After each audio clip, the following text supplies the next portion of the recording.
Kurikulum hari ini kan dimulai dari merefleksi dulu nih, merefleksi.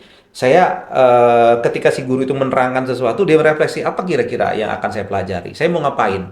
Lalu kemudian setelah dia mendapatkan pengetahuan, lalu kemudian pengetahuan itu diaplikasi. Maka merefleksi, mengaplikasi. Nah ini penting sehingga kemudian seorang itu ketika dia mendapat pengetahuan, dia bukan hanya sekedar tahu, tapi bagaimana kemudian pengetahuan itu teraplikasikan di dalam kehidupan. Sebenarnya di sisi program ya, karena memang kalau di sekolah-sekolah swasta ini kan memang dia fokus kepada bagaimana menghasilkan keunggulan di sekolahnya. Karena ini ibaratnya orang akan datang ke sekolah itu mencari apa sesuatu yang unik dari sekolah itu. Ada yang berbeda dari Ada yang sekolah lain. berbeda dari sekolah yang lain.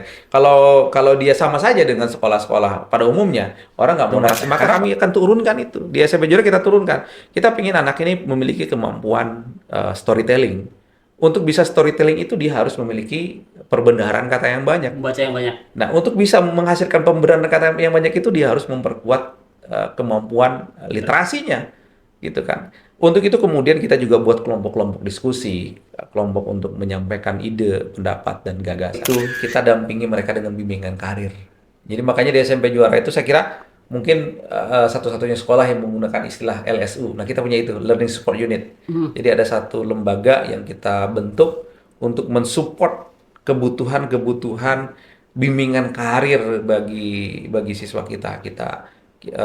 Kita edukasi tentang apa sebenarnya yang ingin mereka capai di masa yang akan datang.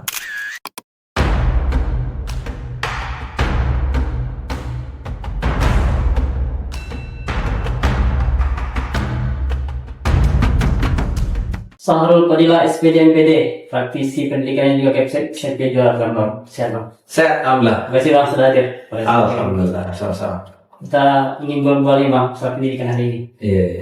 Masih relevan tidak Bang? Menurut Abang pendidikan itu jadi investasi terbaik untuk masa depan? Pastinya lah ya, karena memang pendidikan itu mau tidak mau dia menjadi alat perubah seseorang di masa yang akan datang. Dan memang dari banyak hasil penelitian juga orang itu akan berubah cara hidupnya, cara menjalani kehidupannya karena dengan pendidikan. Pola berpikirnya, cara dia menjalani kehidupannya, bagaimana kemudian dia meningkatkan kualitas hidupnya, itu memang dari pendidikan. Makanya sebenarnya kalau kita bicara pendidikan itu adalah investasi ya worth it banget, dan memang dia sangat-sangat relate lah gitu. Investasi terbaik untuk masa depan. Investasi terbaik. Dalam konteks negara Bang, Abang sebagai praktisi pendidikan, apabila negara sudah menempatkan pendidikan itu sebagai investasi terbaik dalam kebijakan-kebijakannya Bang. Jadi isu terbaru hari ini tuh yang muncul sekarang kan ada proses pengusulan perubahan undang-undang sistem pendidikan nasional, undang-undang guru dan dosen. Ini menjadi satu isu yang hari ini hangat diskusikan di kalangan dunia pendidikan, karena ini menjadi satu sarana untuk bagaimana kemudian kita merekonstruksi cara pandang kita terhadap dunia pendidikan. Nah, negara sendiri sebenarnya melalui amandemen undang-undang itu sendiri sudah hadir ya dengan menggelontorkan alokasi 20% dana pendidikan. Hanya saja 20% ini ternyata all in ya, include semuanya. Baik itu dari sisi sarananya, jadi mulai dari hardware-nya sampai software-nya semua include begitu, sehingga sebenarnya kalau berbicara pada konteks keseluruhan kebutuhan pendidikan masih belum mencukupi. Tetapi setidaknya kebijakan-kebijakan pemerintah sudah mulai mendukung terhadap berjalannya pendidikan kita. Cuma memang kalau kita cek betul, sebenarnya ada hal yang terus kita harus lihat lebih detail, apa sebenarnya dukungan pemerintahnya sudah tepat atau belum gitu ya. Efektivitasnya Bang ya? Efektivitasnya. Contoh misalnya dukungan pemerintah terhadap percepatan kualitas pendidikan melalui kebijakan-kebijakan di Kementerian Pendidikan gitu kan. Nah kan sejak berapa dekade terakhir ini kan terjadi perubahan-perubahan ya di dunia pendidikan, walaupun sebenarnya kalau bicara tentang perubahan itu pastilah ya, kita juga butuh dengan perubahan itu apalagi sebenarnya begini, kalau kita bicara tentang kehidupan pasti mengalami sebuah perubahan. Nah gitu ya, untuk kemudian melakukan proses penyesuaian ini juga kemudian butuh perubahan-perubahan dalam pendidikan kita. Cuman hanya saja memang eh, kita belum punya roadmap yang betul-betul bisa mendorong pendidikan ini sampai kepada tujuan yang kita inginkan. Kalau kita berbicara pendidikan kita, di dalam undang-undang itu mulia banget. Bagaimana kemudian pendidikan itu untuk memang hadirnya membangun jiwa raga anak-anak masa depan, mampu memiliki karakter yang baik, memiliki manajemen diri yang baik, lalu kemudian dia bisa bagaimana membuat roadmap dirinya ke depan itu menjadi baik. Cuman persoalannya kan dalam perjalanannya ternyata kurikulum ini kan mengalami pergeseran-pergeseran terus gitu. Nah, pergeseran-pergeseran ini tidak sepenuhnya betul-betul dipahami oleh si user atau pelakunya, tapi kemudian sudah mengalami perubahan. Contohnya segini, pada saat terjadi perubahan kurikulum ke kurikulum 2013 lah pada saat itu ya. Lalu kemudian dalam perjalanannya kan guru-guru sudah mencoba ya gitu untuk betul-betul bisa memahami kurikulum yang dianggap baru begitu ya, karena memang terjadi perubahan kan dari kurikulum sebelumnya dengan berbagai macam lah administrasinya, pola pembelajarannya, pendekatannya, sistemnya, bahkan kemudian asesmen dan lain sebagainya lah gitu ya. Itu kan terjadi perubahan yang kalau kita bilang sih boleh cukup radikal gitu ya perubahannya.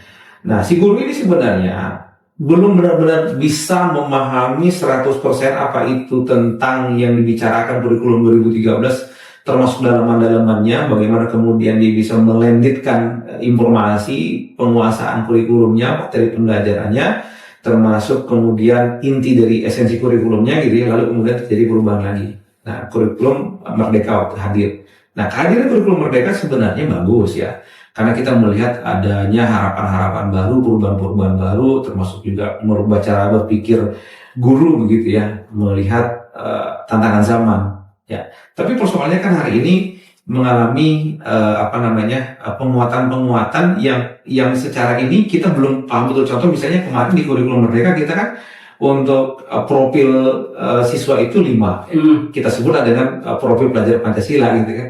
Lalu kemudian hari ini keluar lagi permen baru dengan menteri baru, kebijakan baru, lalu kemudian yang hari ini kita kenal dengan istilah pembelajaran mendalam gitu ya. Dengan kemudian mengeluarkan salah satu kebijakan yang paling esensi itu adalah melahirkan 8 profil pelajar Pancasila. Yang 5 kemarin kita belum kuasai betul dengan berbagai macam turunan-turunannya. Sekarang sudah ada 8 lagi, lalu kemudian kita juga mendapatkan sentuhan baru di pendekatan pembelajarannya, kemudian pengalaman pembelajarannya dan sebagainya. Nah, ini proses-proses ini mungkin terkadang membuat terjadi turbulensi lah ya dalam perjalanan pendidikan kita. Makanya sebenarnya hadirnya pemerintah seharusnya untuk dunia pendidikan ini dia harus punya roadmap yang ajak sampai mungkin kalau dulu kita dikenal zaman Soeharto tuh Rekalita gitu, pelita ya, rencana jangka pembangunan 25 tahun begitu kan. Jadi 25 tahun ke depan pendidikan kita mau jadi seperti apa. Maka berganti pun kemudian rezim pemerintahan dia tetap menjalani proses ini. Tinggal mungkin sentuhan-sentuhan dan intervensinya saja yang berbeda. Nah, yang terjadi berganti penguasa, berganti kurikulum, ini ikhtiar atau mungkin kena ego ya, Bang? Jadi kita kemarin diskusi lah ya dengan salah satu orang yang memang ada di kementerian. Dia cerita, saya ini adalah orang yang begitu bersemangat mensosialisasikan, karena memang dia di Puskur ya, di pusat kurikulum, yang paling bersemangat mensosialisasikan tentang bagaimana kurikulum Merdeka ini punya power untuk mengajakkan sistem pendidikan kita, membuat siswa kita lebih cepat gitu ya, terjadi akselerasi lah dalam banyak hal untuk siswa kita. Tapi kemudian dengan berubahnya ini, dan kebetulan ini tempat yang sama, masih orang yang sama, dan mengalami kebingungan bagaimana kemudian mensinkronkan antara yang baru dengan yang lama. Tapi mudah-mudahan sebenarnya poinnya kalau kita sih masih berpikir positif ya, bahwa negara memang ingin membuat kemajuan-kemajuan dalam pendidikan, tapi mungkin cara memandang kebijakan sebelumnya dengan kebijakan yang baru yang belum sinkron. Makanya perlu didudukkan itu tadi, roadmap-nya itu.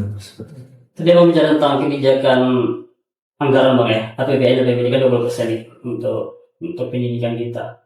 Yang kita harapkan sebenarnya itu ada melihat daya saing, inovasi, kreativitas. Yang saya lihat hari ini mungkin masih banyak orang ada ijazah, titel, pemain sudah bagus. Iya, artinya memang kalau saya sendiri sih melihat ijazah itu menjadi salah satu standar ya, standar. Jadi ijazah itu kan menandakan orang sudah selesai belajar, gitu ya. Bukan orang yang memiliki pengetahuan atas apa yang dia pelajari, tetapi menjadi salah satu bukti. Oh, saya sudah S2 nih. Saya sudah S3, maka kemudian saya punya ijazah doktoral gitu ya. Tapi kemudian ijazah itu ternyata tidak relate dengan pengetahuan yang dimiliki. Kenapa? Karena memang tadi dalam proses belajar kita hari ini masih belum menemukan apa sebenarnya yang esensi dari sebuah pembelajaran itu dilakukan oleh seseorang. Kalau mempersyaratkan bahwa belajar itu untuk mendapatkan pengetahuan, semua orang sama, mempersyaratkan itu sama. Tapi dalam prosesnya ternyata enggak gitu ya. Jadi orang lebih kejarannya adalah saya kalau tamat dapat ijazah, nanti ijazahnya ini saya bisa gunakan untuk mungkin melamar kerja gitu ya, untuk digunakan untuk yang sebagainya gitu. Sehingga pengetahuan yang didapatkan dengan ijazah yang dia dapatkan tidak balance lagi gitu. Di tingkat ASEAN Bang, multimedia kita masih di bawah ya dari Singapura dan Malaysia. Iya, kalau dari sisi apapun kita ukurannya masih di bawah ya, termasuk PISA gitu ya. Kan ukuran pendidikan itu orang selalu mengukurnya dari PISA ya. Nah, PISA kita masih di bawah. Dari kemampuan matematika kita masih di bawah, kemampuan sains kita masih di bawah. Walaupun sebenarnya di undang-undang itu sudah didorong ya agar kemudian STEM itu dikuatkan di sekolah. Cuma kan memang secara infrastruktur kita masih belum kuat ini. Bahkan mungkin kalau kita mau betul-betul bedah nih, di Pekanbaru aja lah gitu. Sekolah mana sih yang betul-betul sudah menerapkan STEM? Ya, Science, Teknologi, Engineering, Matematik, ya, yang betul-betul dia ajak dan terjalankan dengan baik. Karena kan itu untuk merubah pola anak di dalam belajar. STEM ini kan pendekatan supaya si anak ketika belajar dia tahu betul apa sih sebenarnya yang dia pelajari. Nah, menariknya sebenarnya kalau di kurikulum hari ini kan dimulai dari merefleksi dulu nih, Saya ketika si guru itu menerangkan sesuatu, dia merefleksi apa kira-kira yang akan saya pelajari, saya mau ngapain. Lalu kemudian setelah dia mendapatkan pengetahuan, lalu kemudian pengetahuan itu diaplikasi. Maka merefleksi, mengaplikasi. Nah, ini penting sehingga kemudian seorang itu ketika dia mendapat pengetahuan, dia bukan hanya sekedar tahu, tapi bagaimana kemudian pengetahuan itu teraplikasikan di dalam kehidupannya. Makanya saya selalu sounding dengan teman-teman bahwa yang kita ingin bangun itu adalah bukan hanya sekedar pengetahuan, tetapi ini benar-benar knowledge. Jadi knowledge itu kan dari seseorang itu yang kita informasikan lalu kemudian dia tahu, setelah dia tahu kemudian dia paham, setelah dia memahami bagaimana kemudian pemahamannya itu membentuk kepribadiannya untuk tumbuh sesuai dengan apa yang dia pahami dan dia ketahui. Contoh misalnya yang sederhana tentang membuang sampah. Ya kan? Nah, sebenarnya membuang sampah itu adalah slogan yang selalu kita ulang-ulang, bahkan di setiap sekolah itu, di sudut-sudut sekolah, buanglah sampah pada tempatnya. Itu hanya sekedar slogan dan pengetahuan. Jagalah kebersihan. Jagalah kebersihan. Misalnya. Tapi apakah itu kemudian mendorong seseorang ini memahaminya itu, lalu kemudian dari pemahaman itu membuat dia atau terdorong dia untuk bersikap, memang ketika dia memegang sampah, dia akan pegang sampahnya dulu sampai kemudian dia akan membuang sampah itu pada tempatnya. Kan ini yang belum terbangun gitu. Jadi kesadaran inilah sebenarnya yang masih terhambat lah di kita. Sehingga termasuk juga kalau bicara tentang matematika, tentang sains, tentang teknologi, tentang engineering juga pendekatan-pendekatan itu yang saya kira di pendidikan masih sangat-sangat formalistik sekali gitu ya. Jadi yang formal-formal gitu ya. Bahkan ketika saya cerita-cerita gitu ya dengan teman-teman, sebenarnya apa sih yang kita ingin kuatkan dari anak-anak kita? Kita ini sedang ketika mengajar di kelas, apakah hanya sekedar ngomong, lalu kemudian si guru menyampaikan informasi, lalu kemudian setelah siswa itu tahu tentang pengetahuan itu lalu dia diberikan soal-soal, dikerjakan, dia lalu mengalami sebuah proses pembelajaran, atau seperti apa? Kalau cuma seperti itu, berarti kan esensinya nggak dapat, gitu. Sehingga tidak terjadi perubahan. Pemahamannya masih masih sebatas formalistik aja. Atau mungkin ada masalah di guru kita, Bang. Ada diskusi yang saya dengar itu. Seorang profesor mengatakan bahwa harusnya profesi guru itu orang-orang lulusan terbaik di perguruan tinggi. Sehingga nanti juga melahirkan siswa yang terbaik. Bapak Bang ya, Bang? Eh, jadi gini, guru sebenarnya kan kunci ya, kunci untuk bisa membangun kualitas pendidikan kita. Cuman memang di beberapa kondisi kita masih tadi kembali kepada hal-hal yang sifatnya formal gitu ya. Semuanya diformalisasikan, termasuk misalnya administrasi pembelajaran diformalkan. Siapakah sih hari ini kita bisa temukan guru yang betul-betul akan kuat dengan sistem administrasi yang banyak, di sisi lain dia harus mengajar juga gitu kan. Jangan-jangan sampai Beban nanti, administrasi banyak. ya jangan sampai nanti kemudian dia fokus ke administrasinya, tapi kemudian dia Tugas pokoknya. lupa, ya lupa sebenarnya administrasi itu hanya support system dia untuk bisa mengajar gitu, bukan hanya sekedar dia penuhi kebutuhan administrasinya, udah tuh dia administrasinya hanya sekedar untuk pelengkap dia mengajar, tapi sebenarnya sama sekali tidak menjadi support dia. Di kelas dia akan mengajar dengan cara-cara yang lamanya, dengan cara-cara yang tidak sesuai dengan apa yang menjadi tuntutan dia sebagai seorang guru gitu ya. Sementara sebenarnya kebutuhan kita kan guru itu ya harus mengajarkan dan menguatkan dari karakternya, literasinya, numerasinya. Kan ini dibutuhkan hari ini begitu oleh anak-anak kita. Jadi intinya menurut Abang harus evaluasi lah ya untuk tugas-tugas administrasi, beban-beban administrasi yang mungkin selama ini terlalu banyak di guru itu. Ya perlu kita revolusi lah ya, kita revolusi terkait dengan administrasi, tapi jangan sampai kemudian juga ketidakadaan administrasi ini juga apa namanya mengurangi si guru dalam membuat roadmap pembelajaran. Jadi sebenarnya kan administrasi ini adalah support untuk bisa kemudian si guru ini punya guidance di dalam mengajarnya. Tapi kemudian administrasi itu bukan sesuatu yang utama, yang harus kemudian dipenuhi oleh seorang guru, lalu kemudian dia sebenarnya lebih fokus kepada administrasinya daripada kewajiban dia mengajar, menguatkan pembelajaran, membangun kemampuan siswa dalam literasi, numerasinya, dan karakternya begitu. Disparitas sekolah negeri sama swasta, Bang. Disparitas kualitas lah ya antara sekolah negeri dan swasta. Realnya sudah apa sekarang di Bapak itu? Saya sebenarnya punya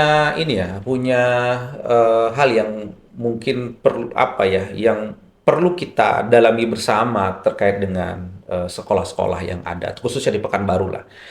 Menarik sebenarnya karena di dalam Permendikbud itu kan sudah diatur ya jumlah siswa dalam kelas, berapa untuk SD, berapa untuk misalnya untuk SD itu sekitar 28 siswa per kelas, Maksimal lalu 28. 28 siswa, lalu kemudian di SD itu, di SMP itu 32, SMA itu 36.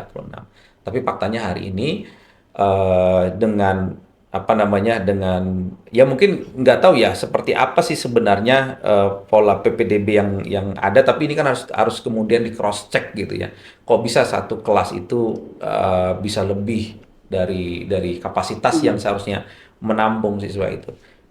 Nah, kemampuan seorang guru menghandle satu kelas itu juga akan berpengaruh kepada hasil yang dihasilkan dari proses pembelajaran. Ketika kelas itu terlalu padat, kemudian ramai sekali begitu ya. Sementara kemudian di sekolah-sekolah swasta, ya sekolah swasta juga berbeda, bervariasi ya. Disparitas juga ada di sekolah swasta. Tetapi di sekolah swasta itu dia punya standar kan. Bagaimana kemudian dia betul-betul firm bahwa satu kelas jumlah sekian, gitu ya. Ketika ada terjadi penambahan kelas, dihitung. Kalau kita bisa bagi dua, gitu ya. Misalnya yang tadinya 32 karena ada penambahan siswa beberapa, maka kemudian dibagi jadi 20-20. Itu handle-nya lebih bagus. Handlingnya juga dapat gitu. Gitu. Nah, itu yang ini. Yang kedua, sebenarnya dari sisi program ya. Karena memang kalau di sekolah-sekolah swasta ini kan memang dia fokus kepada bagaimana menghasilkan keunggulan di sekolahnya. Karena ini Ibaratnya orang akan datang ke sekolah itu mencari apa sesuatu yang unik dari sekolah itu. Ada yang berbeda dari Ada yang sekolah lain. berbeda dari sekolah yang lain. Kalau kalau dia sama saja dengan sekolah-sekolah pada umumnya, orang nggak mau datang. Kenapa? Karena dia harus bayar kan gitu. Orang tua harus mengeluarkan biaya itu. Nah, mungkin dari sisi itulah yang perlu kita kuatkan. Karena kalau jumlah siswa terlalu banyak di dalam satu kelas, ini akan berdampak ya pengelolaan kelas yang tidak baik, handlingnya nggak bagus. Gimana kemudian bisa bisa bagus lah ya proses pembelajaran di dalam kelasnya. Gitu. Abang pelaku di dunia pendidikan di Pekanbaru ya, swasta. Abang kepala sekolah SMP juara Juara. Pekanbaru. Apa sih bang yang ditawarkan SMP juara nih untuk ya layak lah kemudian wali murid untuk nitipkan anaknya di sana? Ya, jadi kami di sekolah itu sekarang fokus kepada dua hal penting ya, yang ingin kita bangun bagi siswa. Yang pertama itu storytelling, yang kedua adalah intelektualisasi. Jadi begini, storytelling itu jadi sesuatu yang hari ini butuhkan. Bagaimana kemudian seseorang itu mampu bercerita. Di tengah tantangan kemudian anak-anak kita yang sehari-hari dihadapkan dengan gadgetnya. Bahkan dia akan lebih lama berinteraksi dengan gadgetnya ketimbang berinteraksi dengan orang tuanya. Dia akan lebih berlama-lama dengan gadgetnya ketimbang dia bermain dengan temannya. Itu tantangan kita hari ini. Sementara kemudian ketika dia dengan gadgetnya yang dilihat itu adalah video-video singkat. Video singkat itu kan menarik ya, dan itu akan terus masuk ke dalam brain-nya. Kalau dalam bahasa psikologi itu sekarang disebut dengan brain rot, kan. Jadi sesuatu yang buruk akan mempengaruhi cara berpikirnya. Jadi ketika cara berpikirnya sudah tidak baik, cara berpikirnya sudah tidak bagus karena tadi tontonan-tontonan yang singkat-singkat itu kemudian itu akan berpengaruh kepada psikologisnya dan cara dia berbicara, cara dia menyelesaikan masalah. Ketidakmampuan seseorang itu tidak mampu menyelesaikan masalah itu disebabkan karena memang tidak mampu berpikir secara fresh. Maka kemudian di SMP Juara kita coba merubah ini. Kita harus bangun siswa itu memiliki kemampuan storytelling. Dia bercerita. Dia Tentang apa mau- saja gitu? tentang apa saja menceritakan. Dia cerita misalnya ketika dia mau keluar negeri, dia akan cerita tentang Indonesia. Nah, ketika dia akan bercerita tentang Indonesia, dia butuh perbendaharaan kata yang banyak. Nah, ketika dia butuh perbendaharaan yang banyak itu sumbernya dari mana? Dari membaca, dari literasi, numerasi. Maka kami akan turunkan itu. Di SMP Juara kita turunkan. Kita ingin anak ini memiliki kemampuan storytelling. Untuk bisa storytelling itu dia harus memiliki perbendaharaan kata yang banyak. Membaca yang banyak. Nah, untuk bisa menghasilkan pembenaran kata yang banyak itu dia harus memperkuat kemampuan literasinya, gitu kan. Untuk itu kemudian kita juga buat kelompok-kelompok diskusi, kelompok untuk menyampaikan ide, pendapat dan gagasan. Lalu kemudian intelektualisasi. Jadi ke depan itu ternyata manusia itu ataupun generasi masa depan itu yang dibutuhkan bukan hanya orang yang pintar secara brain, tapi kemudian dia tidak mampu mengintelektualisasi, mengintelektualisasi ya situasi. Karena ada 4 hal kan yang dibutuhkan oleh anak-anak kita, ya kemampuan berpikir kritis, komunikasi, berkolaborasi dengan orang lain gitu ya. Dan kemampuan-kemampuan ini sebenarnya kemampuan mengintelektualisasi informasi, mengintelektualisasi pengalaman, mengintelektualisasi pengetahuan yang dia dapatkan. Ketika dia mendapatkan informasi dari gurunya, lalu kemudian dia mendapat informasi dari media massa, mendapatkan informasi dari lingkungannya, lalu kemudian itu diinterpretasi jadi satu hal yang kemudian untuk memperkuat pengetahuannya, lalu kemudian dia bisa berkomunikasi dan menyampaikan ide gagasan. Makanya saya bilang ke anak-anak juga bahwa yang namanya storytelling itu adalah diseminasi ide, dan diseminasi ide itu dilahirkan dari mengintelektualisasi pengetahuan, informasi, pengalaman, bagaimana kemudian dia masuk ke dalam brain kita, lalu kemudian secara perlahan mudah-mudahan ini juga akan mendetoks ya hal-hal yang merusak brainnya si anak lah gitu. Storytelling itu ada kelompok khusus bang. Kita ada buat ya program-programnya, makanya kita di sekolah itu ada kelompok-kelompok ya. Jadi satu guru pegang 10 anak, lalu kemudian mereka akan bercerita. Apa saja ceritakan. Jadi ketika dia bercerita maka keluar seluruh apa yang dia alami, apa yang dia ketahui, dari Apa yang dia dengar, apa yang dia dengar, apa yang dia baca, Apa dia yang dia keluarkan lihat. apa yang dilihat. Dia keluarkan semuanya melalui lisannya dan ketika itu terbiasa, dia akan mudah berkomunikasi dengan orang lain. Maka kelemahan anak-anak kita kan di komunikasi hari ini. Coba berapa banyak anak-anak Gen Z sekarang itu ketika diajak ngobrol, dia susah sekali untuk ngobrol. Diajak diskusi, dia susah sekali berdiskusi. Mengungkapkan ide pun tidak bisa. Kenapa? Karena tadi, bukan dia tidak punya ide, tapi karena cara berstorytellingnya yang terhambat begitu. Nah ini yang kita ingin gagas ya di SMP Jura. Tentu selain program-program karakter yang lain lah yang kita kuatkan dari sisi apa namanya karakternya, bimbingan keislaman dan lain sebagainya gitu. Penguasaan bahasa asing gimana Bang di sana Bang? Nah Ada untuk penguasaan bahasa asing, jadi kalau di SMP Jura sendiri sebenarnya untuk penguasaan bahasa asing kita punya program namanya apa jadi gini, bahasa itu menjadi salah satu trademarknya kita. Gitu. Makanya kita sebut dengan SMP Jura itu bilingual school ya. Walaupun sebenarnya ini bilingual school adalah cita-cita besar kita. Hari ini kita sedang menyiapkan fondasinya. Salah satunya adalah kemarin kita misalnya buat apa namanya English Camp gitu untuk anak-anak gitu kan, penguasaan bahasa Inggris ya, bahasa asing, bahasa Inggris. Kita lebih fokus ke bahasa Inggris, lalu kemudian kita ada English Day-nya, lalu kemudian kita buat program apa English Club untuk anak-anak kita ya. Dan secara teknisnya banyak hal sebenarnya yang kita lakukan. Kita juga mengundang native ya untuk menyampaikan dan berdiskusi dalam bahasa Inggris karena memang bahasa ini kita butuhkan lah Untuk masa depan untuk penting. masa depan anak-anak kita gitu. Hafalannya Bang, hafalan Al-Quran. Ada Kalau minimal juznya. untuk hafalan Quran kita juga itu jadi salah satu apa kita ya jaminan mutu lah ya di SMP Juara. Jadi kalau saat ini jaminan mutu kita itu Al-Quran, lalu kemudian bahasa, lalu kemudian tadi dua ya. Ini dua ini jadi daya dukungnya. Nah Al-Quran itu sendiri kita punya kelas khusus namanya Takasus, anak-anak yang memang punya kecenderungan khusus menghafal Quran, kita buatkan kelas khususnya. Alhamdulillah ini sudah angkatan kelima. Jadi setiap tahun itu ada 20 orang, dan dari 20 orang itu rata-rata sekitar 10 sampai 12 orang itu selesai juz 30-nya. Sejus. Nah, selesai juz 30. Tapi kalau target minimal ya sampai juara 5 juz ya. Dan itu target umum. 5 juz tamat harus 5 juz. Ya, tamat. Jadi 5 juz itu target umum. Semua siswa memang harus tercapai target 5 juz ini. Nah, dari 5 juz ini nanti kita ada namanya program bekerjasama dengan LPTQ. Nah, di LPTQ ini kita uji lagi. Jadi ada yang mereka sudah store ke sekolah 5 juz, kita keluarkan sertifikatnya, lalu kita keluarkan sertifikat pendamping dari LPTQ. Nah, itu biasanya akan di bawah itulah ya. Dari 5, karena nanti ada 3, ada 2, ada 4 gitu ya. Bahkan ada mungkin yang lebih dari targetnya 5 gitu ya. Karena memang LPTQ ini kan secara khusus ya. Dia karena bukan orang dari SMP Juara, jadi dia punya kekhususan dalam pengetesan si anak ini dalam menguji hafalannya gitu.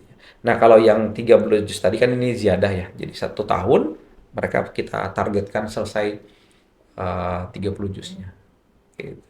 Ekstrakurikuler lain Bang, apa yang ditawarkan oleh SMP Jura? Kalau ekskul kita alhamdulillah ya ada beberapa ekskul banyak nih. Di antaranya ada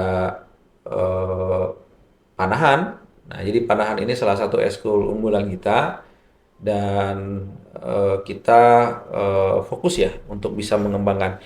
Yang kedua ekskul ya futsal, kemudian lain sebagainya. Tapi ada dua ekskul utama yang kita wajibkan. Yang pertama itu Panahan, taekwondo, taekwondo. yang do pramuka. Kalau panahan tadi memang dia ekskul yang memang pilihan, tetapi dia jadi unggulan. Tapi yang utama ini dua tadi, taekwondo sama pramuka. Kenapa kita pingin setiap anak ini memiliki keterampilan di bela diri sama pramuka, dan ini wajib. Jadi setiap siswa itu wajib ikut dua ekskul ini. Karena pertama tentang bela diri, kita ingin anak-anak kita memiliki fisik yang bagus ya, fisik yang kuat, daya tahan. Karena memang ya tadi anak-anak kita kalau sudah pulang ke rumah lebih banyak di kamar, gadget, kemudian di kasur berlama-lama. Kalau dia lapar dia keluar kamar makan, habis makan dia masuk lagi kamarnya, dan seterusnya. Ini membuat daya tahan tubuhnya menurun sehingga kemudian kita harus memberikan pelatihan fisik kepada anak-anak kita. Kemudian yang 2 pramuka. Nah, pramuka ini sih sebenarnya keinginan kita itu untuk menghasilkan anak-anak yang memiliki keterampilan dan kecakapan dalam menghadapi kehidupan lah gitu ya. Seperti itu. Syarat khusus masuk SMP Juara apa aja bang? Ada pembatasan ini atau apa? Enggak ya. Jadi kalau sekarang, alhamdulillah kita masih buka ini Buka. pendaftaran. Jadi bagi orang tua yang ingin mendaftar di SMP Juara masih bisa. Nggak ada syarat khusus ya, datang saja. Boleh nanti melihat apa namanya program-program yang ada di SMP Juara gitu ya. Biaya pendidikan bang masih relate? Kalau biaya pendidikan, saya kira gini. Jadi orang itu akan mendapatkan segala sesuatu sesuai dengan apa yang dia keluarkan. Nah, SMP Juara, insya Allah salah satu sekolah yang, kalau menurut saya ya adalah salah satu sekolah yang cukup bagus ya di Kota Pekanbaru, bahkan mungkin berprestasi. Dari sisi biaya sebenarnya kita tidak terlalu, ya kita bermain di tengah lah ya, tidak terlalu ke atas, tidak terlalu ke bawah juga, di tengah juga kita tidak terlalu, kita masih bermain di kisaran yang sebenarnya cukup terjangkau oleh orang tua siswa, karena memang yang kita tawarkan adalah program-program yang luar biasa sebenarnya ya. Bahkan kalau apa namanya alumni-alumni itu kalau ada adanya itu dia, oh pokoknya saya sekolah di sini lagi gitu. Jadi ada kesan positif lah ya untuk SMP Juara Pekanbaru. Fasilitasnya bang? Kalau fasilitas alhamdulillah ya, kalau fasilitas secara umum ya kita layaknya sebuah sekolah lah ya, ada ya lengkap lah gitu ya. Berbagai macam fasilitas kita ada labor juga, ada lapangan, kemudian kelas ya, semuanya lah. Cuma memang dari sisi area kita terbatas ya, karena memang luas area kita tidak terlalu luas sehingga setiap tahun kita hanya terima 2 kelas saja. 2 kelas. 2 kelas 60 siswa. Nah, gitu. 2 kelas 60 siswa. Jadi dengan keterbatasan ini guru juga memadai, jadi pendampingan juga bagus, programnya Optimal lah, bagus Bang, ya. guru dengan siswa. Optimal ya, sangat optimal. Karena hitungan kita satu guru banding 10 jadinya. 1 guru 10. Jadi guru ini berbanding 10 dengan siswa yang ada di sekolah kita. Setelah lulus atau akan lulus, ini diarahkan tidak bang anak-anak kita ini untuk pendidikan kemananya gitu? Karena penting juga kan, tidak Iya, hanya iya. dilepas begitu saja gitu.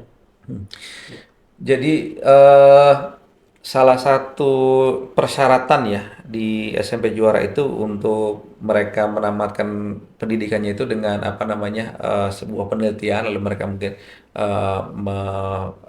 presentasikan, kalau kita sebut dengan science exhibition ya. Jadi mereka presentasi itu. Lalu kemudian di tengah program itu kita dampingi mereka dengan bimbingan karir. Jadi makanya di SMP Juara itu saya kira mungkin satu-satunya sekolah yang menggunakan istilah LSU. Nah, kita punya itu, Learning Support Unit. Jadi ada satu lembaga yang kita bentuk untuk mensupport kebutuhan-kebutuhan bimbingan karir bagi siswa kita. Kita edukasi tentang apa sebenarnya yang ingin mereka capai di masa yang akan datang. Lalu kalau mereka sudah punya cita-cita, mereka harus tahu dari mana mereka memulainya. Itu programnya di kelas 3 bang? Dari mulai kelas 8 itu Kelas sudah kita 8 ya? siapkan. Ya, jadi kelas 7 ketika mereka mau masuk kelas 7 kita tes dengan program tes psikologi ya. Itu untuk melihat bakat. Nah, itu bakat itu kita asal. Lalu kelas 8 kita mulai arahkan. Nah, pada saat kelas 9 kita mulai kemudian mengarahkan. Kita ajak mereka untuk berkeliling ke beberapa sekolah yang ada di Riau dan juga apalah di luar Riau. Kita ajak mereka melihat ini sekolahnya seperti ini. Kalau misalnya punya minat di bidang apa namanya tata boga, di sini sekolahnya. Kalau punya minat di mesin, di sini sekolahnya. Kalau minatnya lebih ke umum, di sini sekolahnya gitu ya. Dan kita bimbing itu, kita edukasi mereka, kita berikan penguatan-penguatan terkait dengan apa pilihan yang ingin mereka capai. Jadi membuka cara berpikir mereka, dan alhamdulillah tidak sedikit yang kemudian tercapai dari apa yang mereka cita-citakan. Sehingga mereka tidak blank lagi kan kata Mas? Iya, mereka nggak blank lagi karena mereka udah di apa namanya, sudah di dibuatkan relnya gitu ya. Kalau untuk mencapai ke sana pakai rel ini, kalau mau yang di sana pakai yang ini gitu. Seperti Bang, bagi wali murid yang ingin menitipkan anaknya itu di SMP juara, gimana prosedurnya bang? Kalau alhamdulillah kalau misalnya hari ini ada orang tua siswa ataupun calon siswa yang mau mendaftar ke SMP Juara, ya silakan daftar nanti ke SMP Juara atau bisa nanti melalui nomor handphone lah ya yang kita Kita titip nanti di video ya. ya kita di videonya silakan dicek ya di WA kita gitu. Baik, terima kasih bang. Sahrul Padilla MPD, Kepsek Siap. SMP juara juga praktisi pendidikan. Assalamualaikum. Wassalam.